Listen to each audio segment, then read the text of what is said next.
Sex slavery was a grim reality in ancient Greece, reflecting the darker aspects of their society. While we often celebrate Greek contributions to art, philosophy, and democracy, it's essential to acknowledge and understand the existence and roles of sex slaves within their culture. But first, subscribe to my channel and hit the bell icon to be notified on new videos.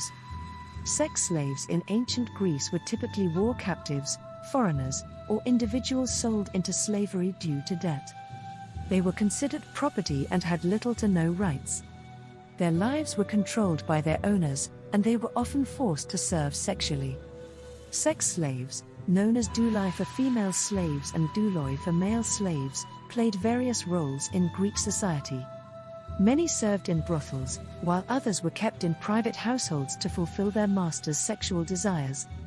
These slaves were part of a broader system of servitude that was integral to the Greek economy and social structure. The use of sex slaves was widespread and accepted to varying degrees, depending on the city-state.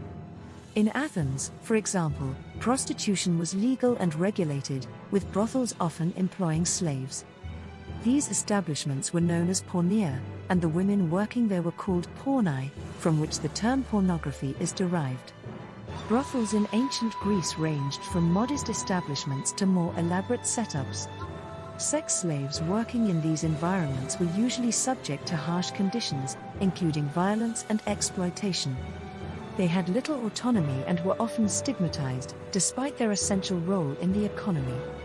Sex slaves also served in more private settings, such as households and symposia, gatherings where men would drink, socialize, and engage in sexual activities. Female and male sex slaves were expected to entertain guests, further emphasizing their objectification and lack of personal freedom. Legally, sex slaves were considered property and had no legal recourse against abuse or exploitation. Their value was determined by their physical attributes and skills, with young, attractive slaves often fetching higher prices in the market. The laws surrounding slavery varied across different Greek city-states, but the fundamental lack of rights for slaves remained constant. Despite their dire circumstances, some sex slaves could potentially gain freedom through manumission, a process where a slave could be freed by their owner. However, this was rare and often required the slave to buy their freedom, a challenging feat given their conditions. Culturally, sex slaves were both normalized and stigmatized. They appeared in Greek literature and plays, often as minor characters who highlighted the power dynamics and social hierarchies of the time. Their presence in these stories serves as a reminder of the complex and often hypocritical attitudes towards sex and servitude in ancient Greek society. Thank you for joining us on this exploration of ancient Greek society. If you found this video informative, please like, subscribe, and hit the bell icon for more content.